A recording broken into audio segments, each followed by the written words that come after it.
Welcome to the Ringers NBA Palooza. I'm Chris Ryan. This is Kevin O'Connor, Danny Chau, Jonathan Tjarks. This is the Sophomore Redraft.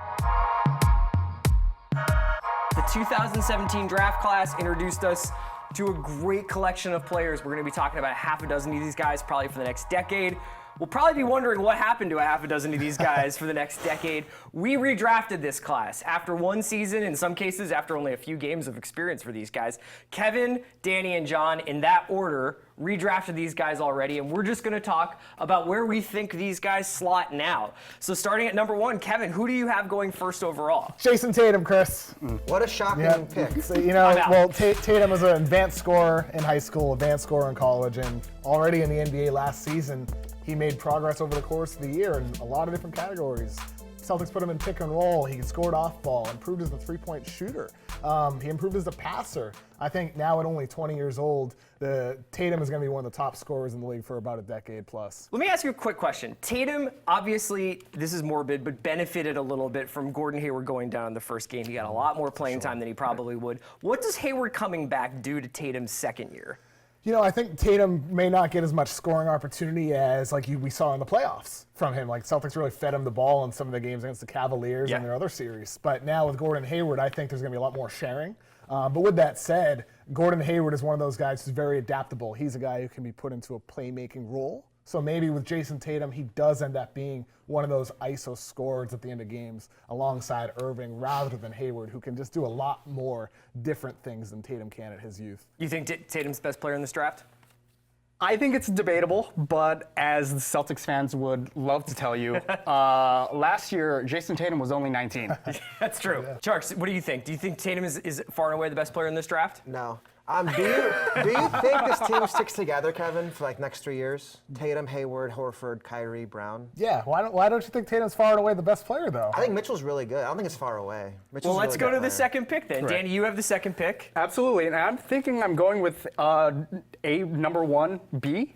So I think it's Donovan Mitchell. Yeah. So Donovan Mitchell, who obviously rose to a kind of pretty much stardom in the playoffs against the Thunder specifically. That was disgusting. Really heroic efforts. Danny, tell me a little bit about why you think Mitchell rose this high. It's all about go-to scoring potential with him. He proved it night in, night out for almost the entire season with the Jazz, who were really lacking in that type of presence once Gordon Hayward left. Yeah. This is all interconnected, you know? And I think he really blossomed in the playoffs, showing off some incredible shot-making ability. That's something to look forward to in the upcoming season, seeing if he can still sustain that level of insane confidence once teams start keying in on him. But he's a 6'3" guy, built like a tank, 6'10" wingspan. He's built like a perfect modern NBA guard. Let me ask you this one question. I think Mitchell's incredible, but I kind of wonder whether what we saw from Mitchell last year is what we're going to get from Mitchell going forward, whereas we've only just started to scratch the surface. Well, see, I wonder, is Ricky Rubio long-term the point guard there? Or does Mitchell become the playmaker? Point? Because I remember the one thing interesting to me in Game 2 against Houston, he had 11 assists in one game when Rubio was out. And I want to see Mitchell become more of a playmaker as his career progresses. I agree, and that was the thing that I think got overlooked about Mitchell at Louisville. I think one of the things we all really liked about him in college is that, granted, he wasn't the primary point guard. He showed off really good passing instincts, passing vision, and he improved at actually executing plays. So I think Rubio, I don't know if he'll be long-term guy, because I think Mitchell has the talent to be one of those score for. Me and Danny, we're on Dante Exum Island still. We're still believing in Dante Exum long-term. Tjarks, all right. Send me a letter in a bottle from Dante Exum Island and tell me who the number 3 pick is here. OG Anunoby. I'm going for the Raptors. My guy. I think he was the best two-way player on a 61 team last year. Coming off a torn ACL. I think he's all. You think he was better than DeMar? Two-way player. Oh, two-way player. Okay. Yeah. And then I remember watching him at Summer League, and I'm watching this guy. He can not really get his own shot yet, but they're doing the Kawhi thing. They're growing in the bigger role. He's an elite athlete, great work ethic. I think he'll get better and better over time. How does he slot next to Kawhi? It'll be awesome. He hit the 4, Kawhi hit the 3. I think that's gonna be a great 1-2 punch. Right. What do you think of OG? I love OG, but number 3, man.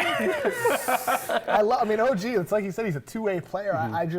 I don't know if he has the dynamic offensive ability. I think he has more than the other guys left I on the think board. he has more than people realize because he was locked in a small role as a rookie. What was he going to show us? And he was coming back from a torn ACL injury. He didn't quite look like his athletic self in the first half of the season. Second half, he looked a lot more fluid, a lot more explosive, frankly.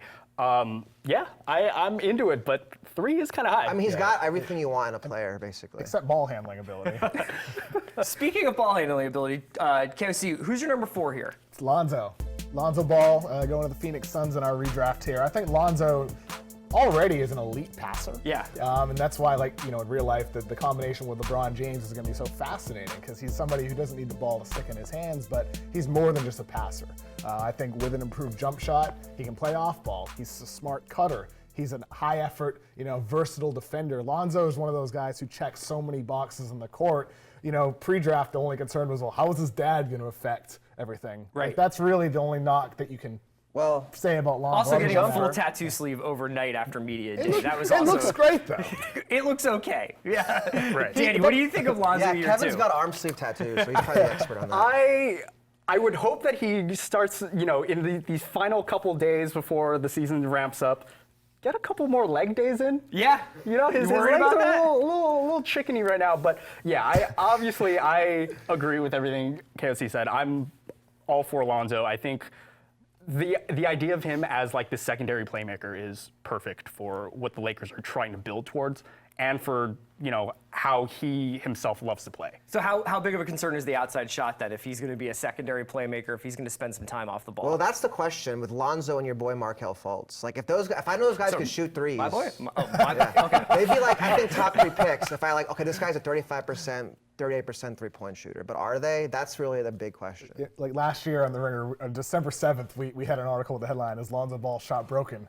Ever since that date, he shot around 37, 38%. The Ringer curse. Some Ringer curse. curse. The reverse on curse. spot-up threes. Nice. And now he's come back with a little bit of a tweaked jump shot off the dribble. I think Lonzo's a better shooter than the numbers indicated last season. All right, Chau, tell me who's going number 5 here. This is another reach, but let's go with Jonathan That is Isaac. not a reach at all. Possibly the most exciting purely physical specimen in the draft, right? Yeah, he had a glorious summer league where we saw him shoot, really tough jumpers and knocking them down with confidence. He was a great defender.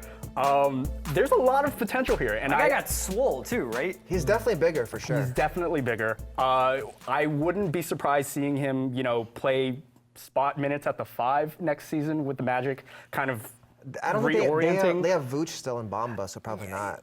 I mean, You think he and Bamba kind of right. alternate 4-5 maybe a little bit? they might, honestly, like with Vooch, they might They end gotta up get rid trading of him if Yeah. they can, though. He has a pretty reasonable contract. I So think they everything could. everybody always wants from these big guys, though, is show me how much farther away from the basket you can play. What Right. does Jonathan Isaac do in that regard? He can do that. I mean, it was crazy. I was watching the game Suns Magic, and it was Isaac versus Josh Jackson. And it was like, oh yeah, Isaac is actually a guard who's 7 feet tall and playing on the perimeter. It was crazy. Yeah, and the thing with Isaac was that in that game, he was guarding across positions. He was guarding Yeah. Aiden. He was guarding Josh Jackson. He was guarding point guards. Like, there was moments of the game where he was like, oh, okay, you're a 5-position defender. Well, one cause for concern with Isaac, as it has been with several Magic prospects over the last few years, is the absolute absence of a point guard to be able to feed them in the ball and spots of the floor where they need it. Do you think that should be a concern for Isaac going forward? I think a little bit. I mean, it's like, you guys are talking about, for him, like the foundation of his career is defense, right? And versatility. So he's going to have a career, right? He's going to be really good for a long time. But the next level is that he lacks a scorer's mentality on the court and off the court. But so Whoa! for Isaac, I knew exactly where you went there, KFC. I do not appreciate that. I think he's a great just a human joke. being. We're not here for it. I don't even know what that means. But with that said, like not having that skill set, yes, you do require somebody to create for you. Okay. Tjarks, you get to go number 6. Tell me who you got here. I got Lauri here. Okay. I'm a big Lauri guy. That guy can get buckets, man. He's a walking bucket. He has a scorer's mentality. Markkanen was somebody that I think Kevin gave that grade. He graded it an F. Plus. F plus when Markkanen was drafted by the Wolves and then traded to the Bulls for Jimmy Butler, obviously. What did he show you last season that made you so excited about him? Well, I think he was even better on defense than I thought he would be. Absolutely. Like, he at least wasn't like Ryan Anderson. Like, I was worried coming into the draft, oh, this guy can't guard at all. He'll be attacked all the time. And he's not going to be a great defender, but I think maybe he can be hidden on bad players and be okay. What do you think? What do you think about? Go ahead. What do you think about Markkanen going into second season? No, yeah, and I think the big thing with him was that his defense was kind of, it was to the level where you're like, okay, It was acceptable, We're I guess. fine here. And he's also one of the sweetest shooting big men in the NBA already. Yeah. The kind of fit concerns are, there with the Bulls because you don't really know how he's going to be slotting in with, Wendell. I with think the rest of Robin, those with any fools will be those out guys. here eventually, and Yeah. it'll be Lauri's team. Yeah. I think with Lauri Markkanen, like a lot of my pre-draft concerns, I look back and I lean too much on some of the negatives. Like you mentioned, Ryan Anderson, that was one of my concerns. He rebounds like a guard. Yeah, and he did in college. He really did Yeah. rebound like a guard, but wasn't factored in enough as his growth physically. Like he's up to 240 pounds now, so much physically stronger without losing really into the fluidity that made him such an enticing offensive scorer. So now, it's like if he can be average at worst on defense and then be really, really, really dynamic offensively, this is a guy who I think, if we do redraft again this next year, he could be number 2. could be just in the top I mean, three. could he get like 25 a game one day? I mean, I think like he could, right? I mean, like so much of that's opportunity. Yeah. Like, earlier you mentioned with Tatum, like Hayward going down, Markkanen if he's on a team where he can get those opportunities, no doubt. I think that's what has to happen eventually in Chicago. They have to realize how good he is and make the team around him. We talk about Markkanen. Markkanen was somebody a lot of people were down on going into the draft. One person everybody was high on, Kevin, is the guy I think you have going here at number 7. DeAaron Fox. Right. DeAaron Fox, there's a lot of Above hype. Markelle. Yeah, there's a lot of hype. And Dennis. Some people had him ranked above Lonzo. Yeah, well, because people saw him take Lonzo apart, right? Yeah, and whereas last season, Fox was one of the most inefficient scorers in the league playing for Sacramento. So there's a little bit of concern there. The jumper's iffy, at-rim finishing is iffy, and he still needs to develop physically. However, a lot of like ifs. one of the pre-draft comps for him was Mike Conley, and Conley's a guy that was slow to develop. And with Fox, I think the work ethic is there. I think the intelligence is there. I think the skill is there. So it's about really remaining patient with him to turn into that two-way point guard that's fast, explosive, and that can score from different levels and defend multiple positions with his size and length. I just think he was in one of the worst situations you could possibly drop a player who relies on speed to be in. He had to play with Zach Randolph. He had to play with Vince Carter. Yeah. Really just a player, period, not even relying on speed. He's a speed demon who had to play in one of the slowest paces in the NBA. And that was a function confining. of those guys around him, not Jaeger's offense, you think? Yeah, like when you sign Zach Randolph to a 2-year contract, I guess you He have ain't to run play up him. the floor, that's for sure. Also, Dennis is better than DeAaron. I'm putting that out there. Chau, tell me who you got at number 8. I have Josh Jackson. He's a guy who has a lot to prove this season. Yeah. Playing alongside Devin Booker, who's newly paid, playing alongside DeAndre Ayton, who's the new unicorn. Can he shoot? That's the question, but I really like his versatility. I love the way that he can be that kind of secondary, tertiary ball handler. Fantastic instincts on defense. You just hope he puts it all together. I think he could have like a Sean Marion type year. Interesting. For the Suns. Interesting. I like it. I love that comparison, and I think that's kind of the player he should start modeling himself I think after. he has to shoot less, though, to be Sean Marion, because he shot a lot last year. He was getting up shots. Saw him at Summer League. He definitely looked like he was the varsity kid playing with the JV kids. He looked incredible. He had like elements of Kawhi to his game. He was just an octopus all over the floor. Does he have that scoring ability in his pocket somewhere if he can find it? The jumper, it's all about the jumper for We him. saw the flashes for sure Yeah. in college, and last season at the end of the year. But I remember one college game, I think it was against Michigan State, where he just went off. Yeah. Scoring the ball. That was him versus Miles Bridges. Yeah. And it was like similar. End of the season, when he was in college, and end of the season with Phoenix, he's dropping 20 points. Some nights inefficient, some nights efficient. The ability's there. I think it's like you said, Charles. consistency. It's about the jumper allowing for that. And the roles consistency from to this happen. team, is Booker and Ayton are the top 2 options? Where's Jackson fit in there? Mikal Bridges. I love a question to ask for this team right now. Interesting. All right, Tjarks, let me hear your number 9. I'm going to go with Jared Allen, my guy, Texas. Welcome. I think he's really good. I think he's the best player in the Nets already. I think he's like the future for that franchise. He's a 2-way center. I think he's a great player. You're pretty high on this guy. I am. I think he's good. Yeah, do you think what tier of young big man do you think he's I think he's right there with like Bamba, Ayton, Carter, Bagley. I think he's that level of player. You love him that much. Let's spit out this take. Let's spit out the take. I that would you say have. I think Jaren Jackson's the best, and after that, I think Allen's up there with any of the other guys. Of those young bigs, those young centers. What do you think? You support Jonathan Tjarks no matter what? Always. Always. He's my guy. But I think the other comparison that Tjarks made was Clint Capella with touch on his jumper. That's sick. With skill. Yeah. Yeah. He's really talented. I mean, he's Right. probably one of the more underrated young bigs in the league. I don't know about the same class as those guys, but like he's really good. Well, I mean, to me, for sure, he's the franchise. Any number inflation due to playing in that high-octane offense? He didn't play that many minutes last year, actually. It was weird. Well, there you go. All right, Kevin, let me hear the number 10 pick. I got to do it. Markelle Fultz. Oh, yeah. Got to do it.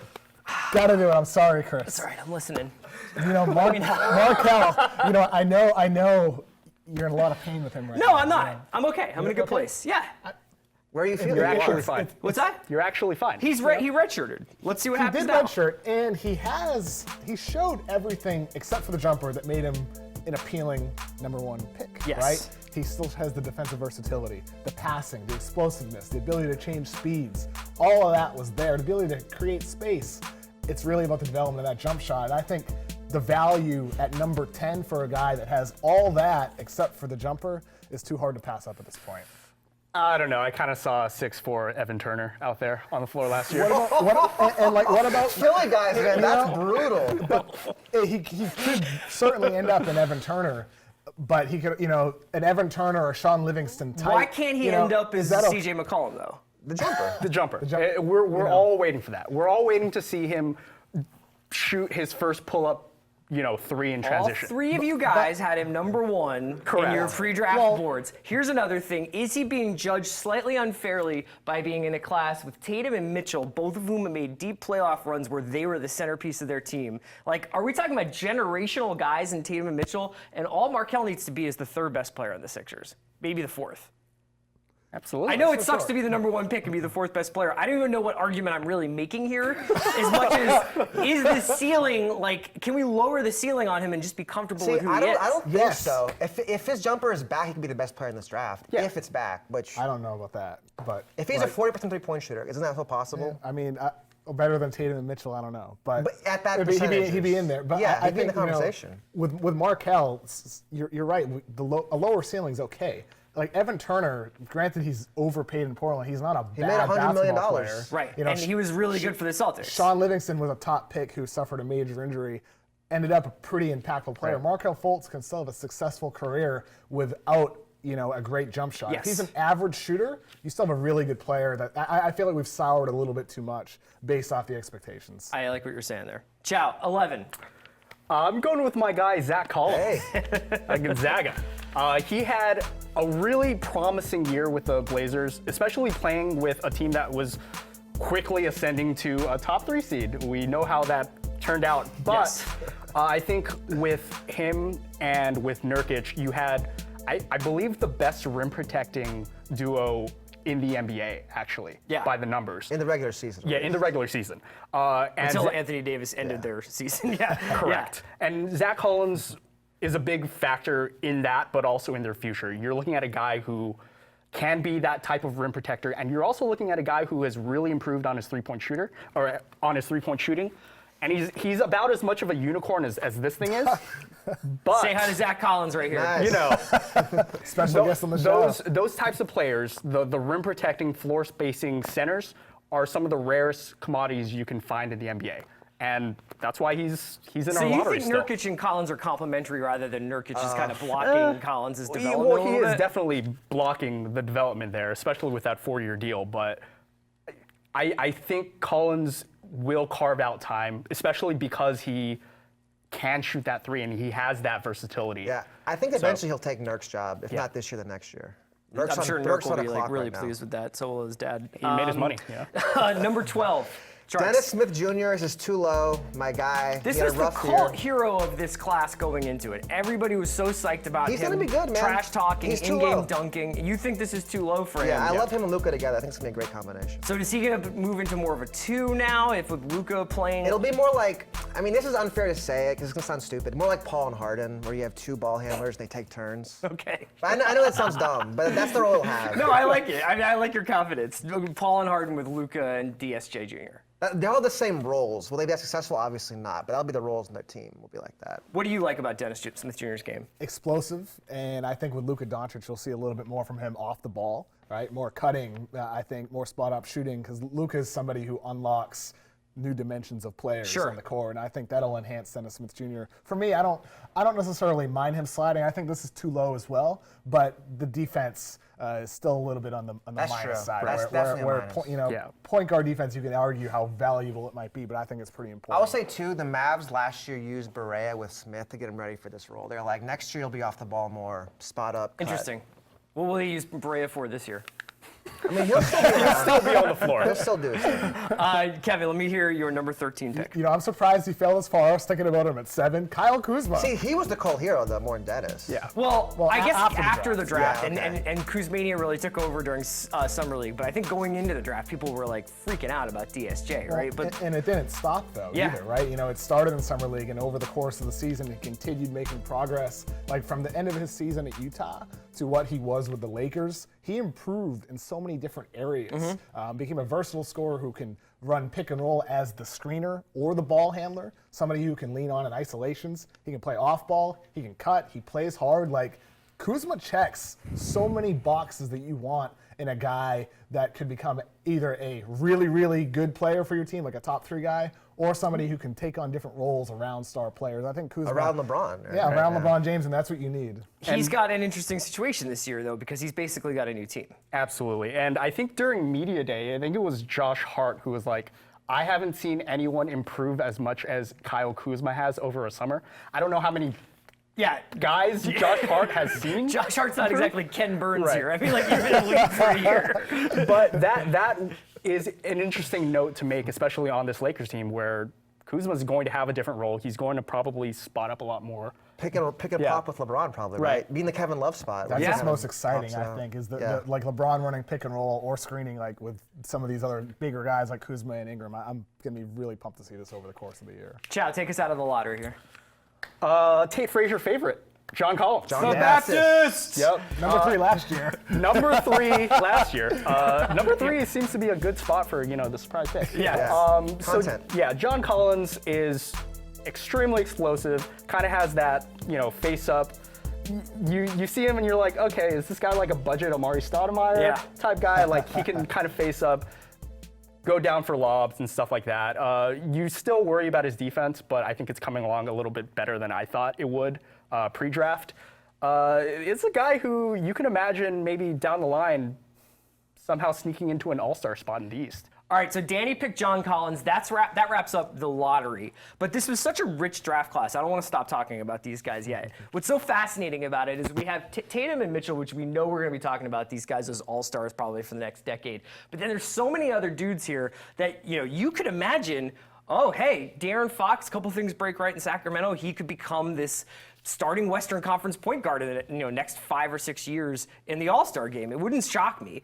Who are some other guys outside of this lottery that we've redrafted that you want people to keep an eye on? Tjarks, let's start with you. I'm going to go with Harry Giles. I thought he was really impressive in Summer League. Like, let's remember, Harry Giles is considered the best player of all these Literally, guys in high people school. might need to remember Harry Giles. Okay, Can you tell us a little bit about him? So Harry Giles was like the top pick all through high school. We had 2 knee surgeries, went to Duke, hurt his knee again. Basically didn't play for like 3 years. Didn't play at all as a rookie. Then I saw him in Summer League for the Kings. He looked really good. He looked not the same player, but he looked like he was in pretty good shape. He moved pretty well. Very skilled big man. The guy has a very, very high skill level. Yeah, I saw Giles too in Summer League. He looked really good. I was really surprised with what I was seeing. I thought he was better than Bagley, honestly, in terms of more impressive. Danny, what's your guy you want to keep an eye on? I think we should keep an eye on Frank Ntilikina. There are reports that he grew an inch and a half. There are reports that he gained 15 pounds of muscle. That puts him at Tim Hardaway Jr. size. And you were basically saying this guy might be your point guard of the future? Yeah, that's the question to me is position. And so basically what you're looking at is a 6'7" dude who's now a wing, who can be a secondary playmaker, who is also probably the team's best defender already. Right. Low bar to clear, though. Right, exactly. This guy can be a pick and roll buster. He can be, a really smart, guy you have on your starting lineup. Possibly be that third option if he develops his offensive game. This is interesting because Frankie kind of reminds me, not because of the broken jump shot, but with Fultz, where it's like, well, what is he in the context of this team? Frank as a point guard is different than Frank as a secondary playmaker who's a defensive expert on the wing. What do you see as Frank's future? I think again, like, also like we talked about earlier, Frank's passing vision has been underrated. I think he's a guy who just needs to develop his ball handling, and maybe it doesn't improve. Maybe he never is a primary ball handler on your team, but I think the passing vision is there. I think he's good at delivering accurate passes. It's just about the handle and the ability to create. But I think there's no doubt that he can become a two-way player for you. Maybe he's playing with Kyrie next year in New York. Yeah, I doubt it. Do you think Frank is somebody who is going to excel playing against a bunch of younger guys like the Knicks have right now, or do you think he would slot in better with a more veteran team? Do you think it matters? I think at this point it's just about getting reps with him. Last year he was kind of buried under an avalanche of Trey Burke. Yeah. And Emmanuel Mudiay. Emmanuel Don't forget Mudiay. that. So I think getting reps as both the primary ball handler and being that kind of wing that plays off the point guard would be greatly beneficial, and he was only 19 last year. Yeah, just like Jason Tatum. So young. Kevin, who's your pick that you want us to keep an eye on? Like, he was out of sight, out of mind all year in a way. It's Malik Monk. Yes! I know you love Monk, Chris, so this is for you. Well, this is for you. I thought that the Sixers should take Monk at 3. Based on one game that I saw Malik Monk play where he scored like 47 points. So I wish people drafted like that. But that's the appeal, though. Like, that guy can score. Yes. He can get you buckets. And last year, like, this has been kind of a theme with a lot of the guys we've talked about, opportunity. The opportunity wasn't there for him with the Hornets last season as a rookie. He was also pretty vocally bummed out to be playing in Charlotte, right? It did seem that way. I mean, he wanted New York, and I think he expected New York. But there's still no denying his scoring ability. He can heat up, and maybe over time, like we just talked about with Ntilikina, his ball handling develops, and you see a little bit more playmaking from him over time. Like, he might just end up J.R. Smith, but JR's had a long career as a scorer, and if that's like a baseline for him, I think there's a lot more room. Well, it'll be interesting to grow. see if he plays 2 this year in Charlotte, because they have Kemba and Tony Parker now at the 1. Yeah. Right. So it's like him, Jeremy Lamb. There's a lot of minutes to be had at the 2.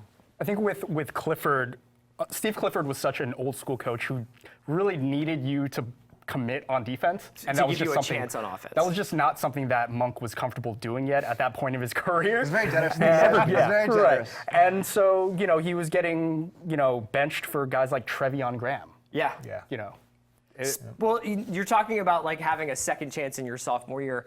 Any guys in this class, be it guys on the screen or otherwise, that you think, because maybe of a new coach, a new system, new teammates, have a shot at having a pretty surprisingly good sophomore year because they've got some different context? I think Jonathan Isaac, for some of the reasons you guys talked about, it's like the inverse of Steve Clifford. I mean, with Steve Clifford, like Clifford is a defensive-oriented coach. Yeah.